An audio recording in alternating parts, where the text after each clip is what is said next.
बेकसूर पुलिस वाले यहाँ क्या करें? तुम लोगों की हिफाजत के लिए। मगर क्यों? तुम्हारे साथी एक एक करके मौत के घाट उतारे जा रहे हैं, इसलिए इंस्पेक्टर प्रधान ने तुम्हारी हिफाजत के लिए अपनी फौज लगा रखी है, ताकि कातिल तुम तक पहुंचने की कोशिश करे और पकड़ा जाए। इस तरह से तो हम लोग बंदी बनकर रह जाएंगे, बाहर भी नहीं निकल सकेंगे। तुम्हें बाहर आने जाने की क्या जरूरत है? मैं जो हूं अंदर बाहर आने जाने के लिए चिंता की कोई जरूरत नहीं।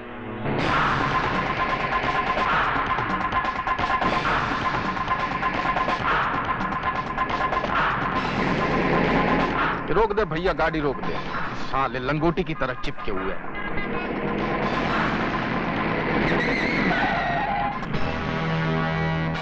नमस्ते बिहारी जी। कहा भाई दरोगा, ये सब कहाँ है?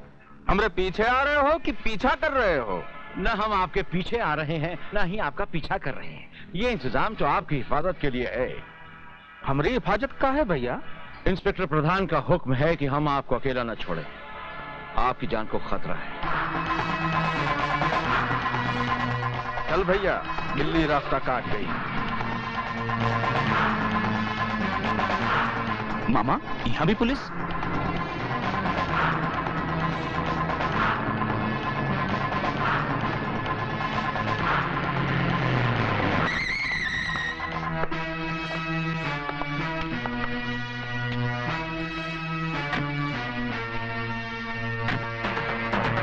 दरोगा जी, ये सब कहाँ है भैया? हमारा बंगला का गुड़ का ढेला है जो तुम्हारी खाकी वर्दी वाली चींटियों ने घेर रखा है। बिहारी जी, ये चींटियां नहीं है, ये वो खंबे हैं जिन्होंने आपकी जिंदगी के मकान को थाम रखा है, वरना मौत तो इसमें अब तक दाखिल होगी होती है। क्या मतलब? बिहारी जी, उस दिन पुलिस स्टेशन में आपकी बातें सुनने के बाद मैंने बहुत गौर किया, तो मुझे एहसास हुआ कि आप ठीक थे। दरअसल राजू गलत है। बहन की मौत ने उसे पागल कर दिया है, एक तूफान बना दिया है, और वो तूफान जुर्म के रास्ते कभी भी आपके घर तक पहुंच सकता है। तो आप तो खड़े खड़े वर्दी को धूप दिखा रहे हैं। अब भैया जाइए ना, पकड़िए ना मुझे को। उस मुजरिम को पकड़ने के लिए तो ये जाल बिछाया है। अरे लेकिन ये जाल हमरे सर पे तो न धरो भाई। उधर हमरे अखाड़े पे पहरा, इधर हमरे घर पे पहरा। इन परिस्थितियों में हमरे स्कूल के विद्यार्थियों का क्या होगा? उनकी कंपटीशन का क्या होगा? कंपटीशन? कसाई के सपनों में हमेशा बकरा ही नजर आता है।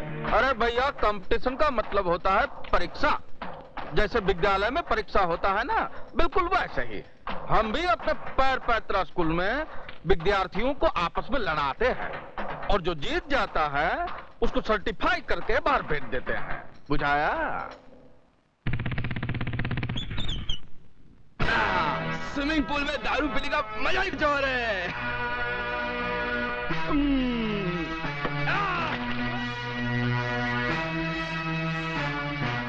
क्या तकदीर है भाई। पहले ये स्विमिंग पूल में सुंदर सुंदर कन्याएं नहाया करती थी, अब ये भैंसा जल कीड़ा कर रहा है।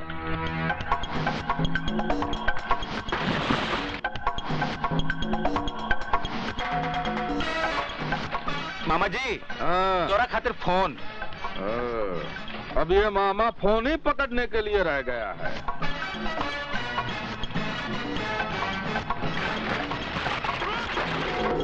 अरे भैंसा कहाँ गया भाई?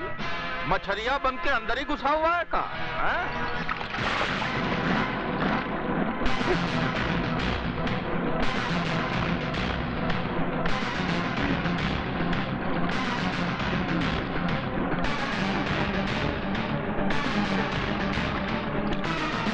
ये जानते हुए कि वहाँ पुलिस का पहरा है, तुम्हें क्या जरूरत थी अपने आप को खतरे में डालने की? अगर तुम्हें कुछ हो जाता तो... कुछ नहीं होगा मुझे, और अगर होता है तो हो जाए। अभी भी उन दो हरामजादों की गर्दनें मेरे हाथों से दूर है। समझ में नहीं आता उन दो सांपों को बिल से बाहर कैसे निकाला जाए। इसकी तरकीब भी मैंने निकाल ली है बेटे। मेरे पास वो बीन है जिसकी आवाज तो क्या, उसकी शक्ल देखते ही वो दोनों बिलों से निकलने पर मजबूर हो जाएंगे।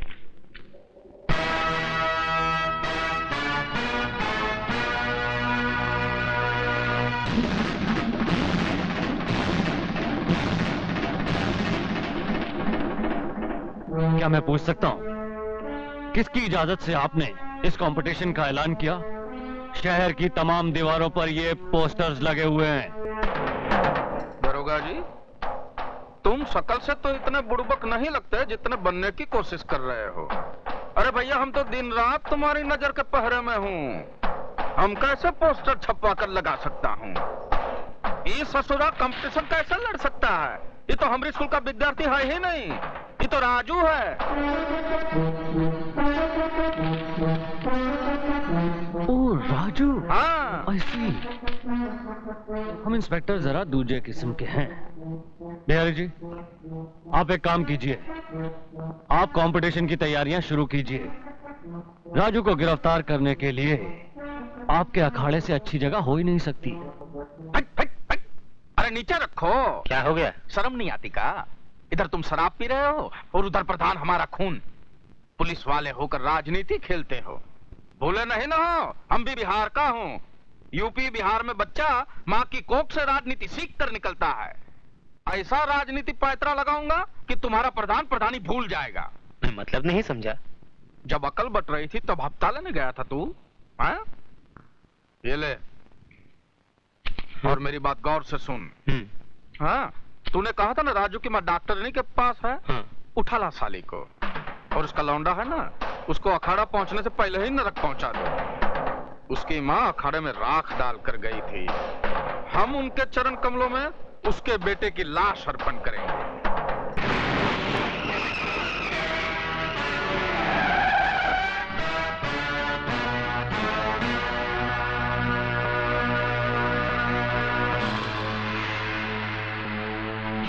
अच्छा हुआ शिकार शिकारी के सामने खुद आ गया।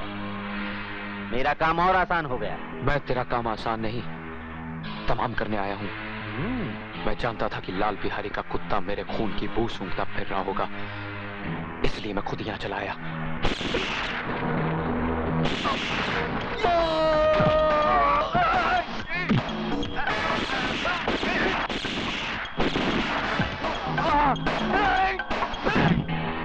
अब गोलियां भी खत्म हो चुकी हैं।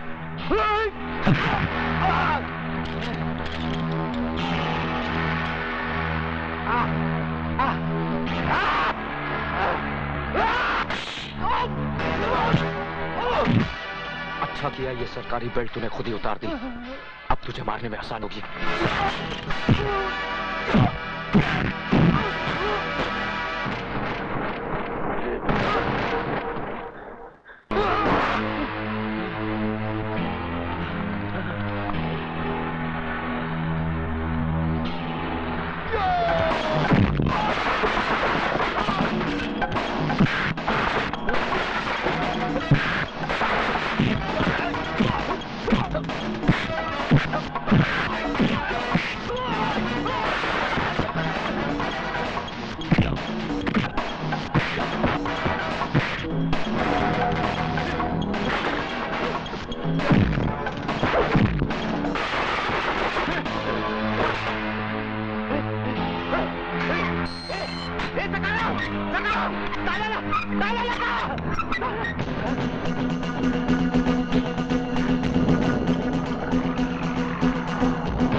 इज्जत लुटी तो नहीं ना? जब इज्जत लुट जाएगी कंप्लेंट लिखाने चली आना।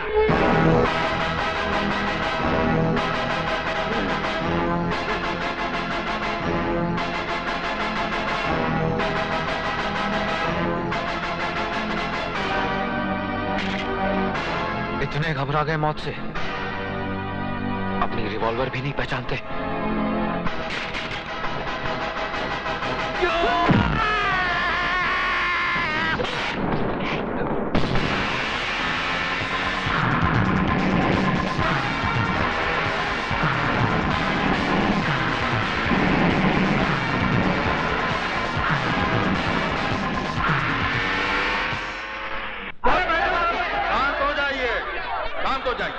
हम आपकी बेचैनी और परेशानी का कारण अच्छी तरह जानता हूं, लेकिन जिस पहलवान ने तमाम शहर में पोस्टर छपवाकर यह ढिंढोरा पिटवाया है कि उसने सिर्फ दुर्योधन से ही मार खाने का, हड्डी तुड़वाने का इरादा कर लिया है, अगर वो पहलवान ही नहीं आया तो ये खेल कहां से होगा? खेल शुरू होने में अब सिर्फ 10 मिनट शेष रह गए हैं। अगर 10 मिनट में वो नहीं आया तो खेल नहीं होगा। ये खेल होगा और जरूर होगा। तबाही के लिए तूफान का एक पल ही काफी होता है, और इस बाजार की तबाही के लिए तो अभी 10 मिनट बाकी हैं। फिक्र न कीजिए, वो तूफान आता ही होगा।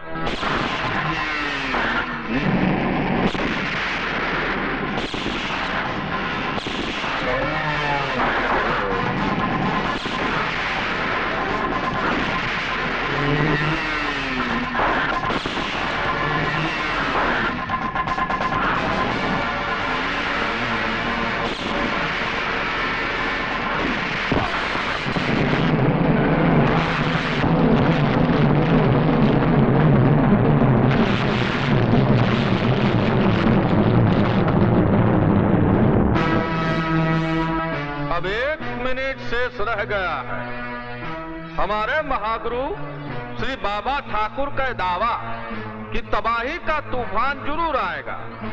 तूफान तो नहीं आया, लेकिन उनके चेहरे पर घबराहट का पसीना जरूर आ गया है। राजू न अब तक आया है और ना ही आएगा, इसलिए बिना खेल खेले हम दुर्योधन को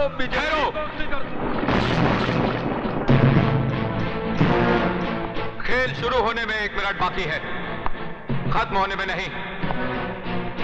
लाल बिहारी, यह खेल तुम हरामजादों की जिंदगी के साथ ही खत्म होगा, उससे पहले नहीं। राजू बेटे, तुम्हारी ये हालत किसने की? जिन्हें मुझसे अपनी जिंदगी का खतरा हो, वही मेरी जिंदगी पर हाँ बोल सकते हैं। लेकिन तुम इस हालत में लड़ोगे कैसे? तुम तो बुरी तरह जख्मी हो। ये जख्म तो कुछ भी नहीं। अगर मेरी आखिरी सांस भी मेरे सीने में अटकी होती, तब भी मैं ये लड़ाई जरूर लड़ता। आज अगर मैंने ये लड़ाई नहीं लड़ी, तो मेरे उन जख्मों पर मरहम कैसे लगेगा जो मेरे जिगर पर लगे हैं?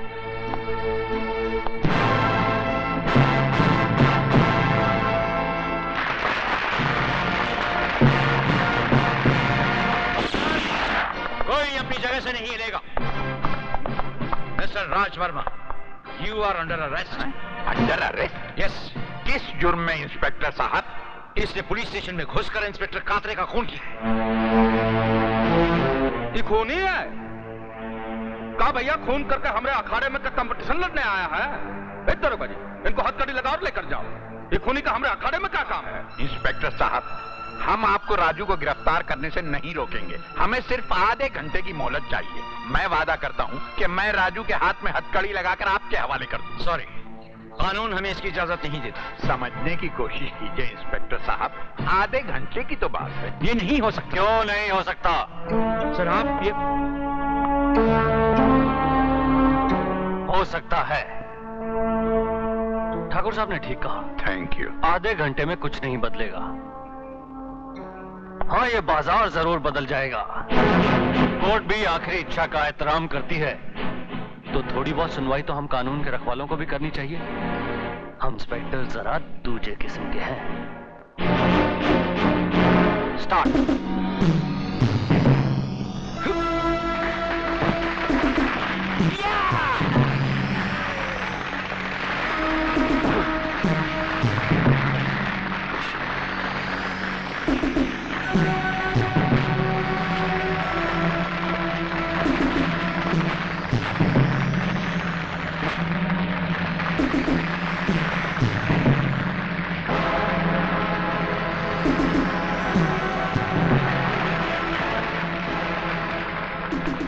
सारे शहर में तूने पोस्टर लगवाकर दुर्योधन को नहीं, अपनी मौत को ललकारा है।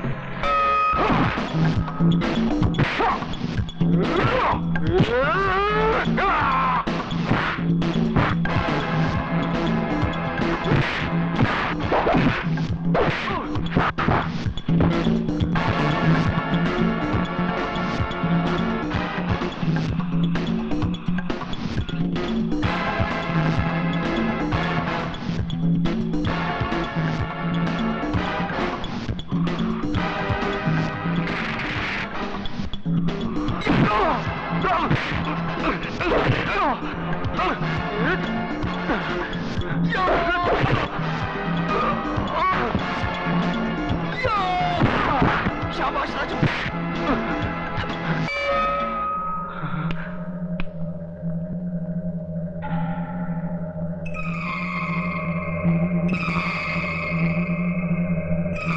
तुम्हारा कलेजा हमरे कलेजे पे लटक रहा है।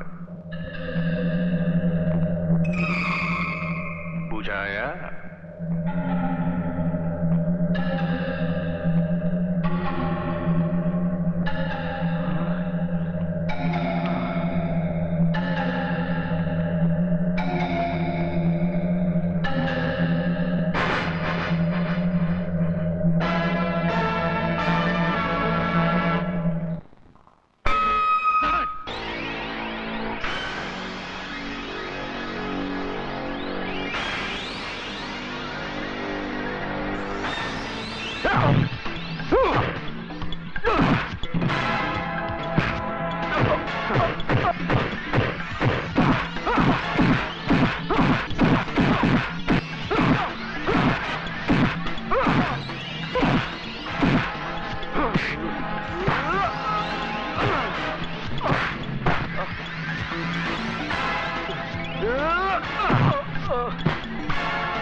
राजू बेटे, पैर पैतरे का ऐसा कोई पैतरा नहीं जो मैंने तुझे नहीं सिखाया हो।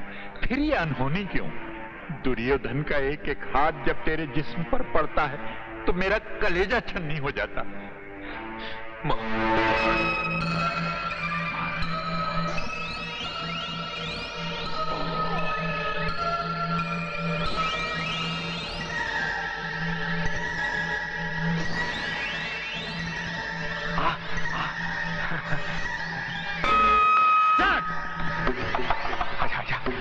आजा बच्चे, सिखाता हूँ तुझे कराटे क्या होता है।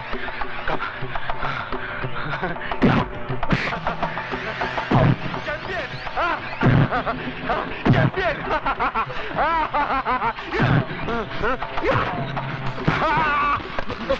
इधर!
अगर तुम इन लोगों को खोलने की कोशिश करोगे तो हम बंदूक का मुंह खोल दूंगा। तुम लोग अब यहाँ से जिंदा बच के नहीं जा सकते। हम तुम्हारी मुंडी काट के थाली में सजा के मामा को पेश करूंगा। हमारा मामा बहुत खुश होगा।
ये बाजार तो बंद है।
इंस्पेक्टर जरा दूजे किस्म के हैं।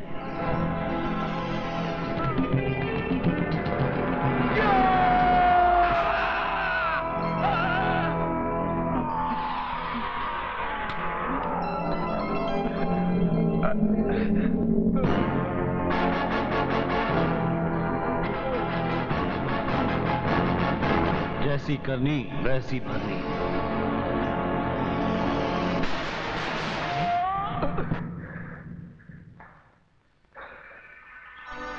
हरामजादे! हम तुझे जिंदा नहीं छोड़ूंगा।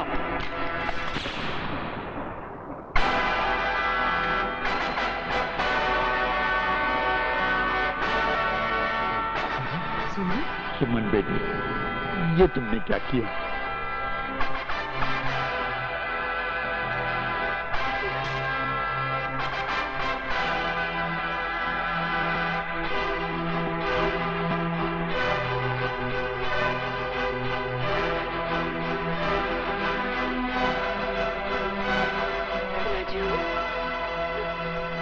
सुमन, ये तुमने क्यों किया?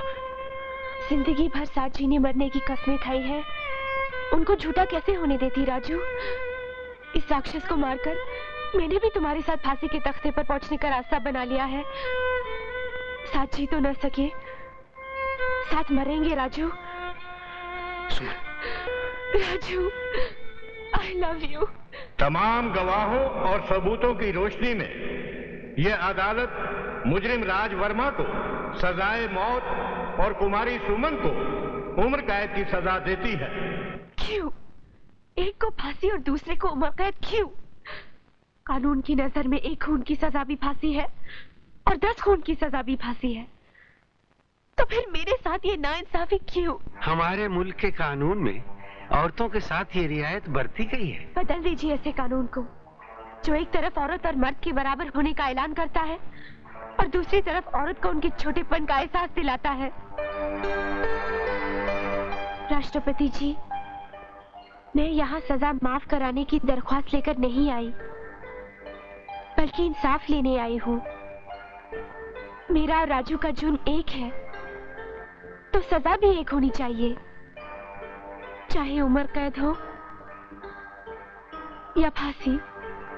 क्योंकि तुम दोनों ने समाज के गंदे लोगों को खत्म किया है, इसलिए हम तुम दोनों की सजाएं माफ करते हैं।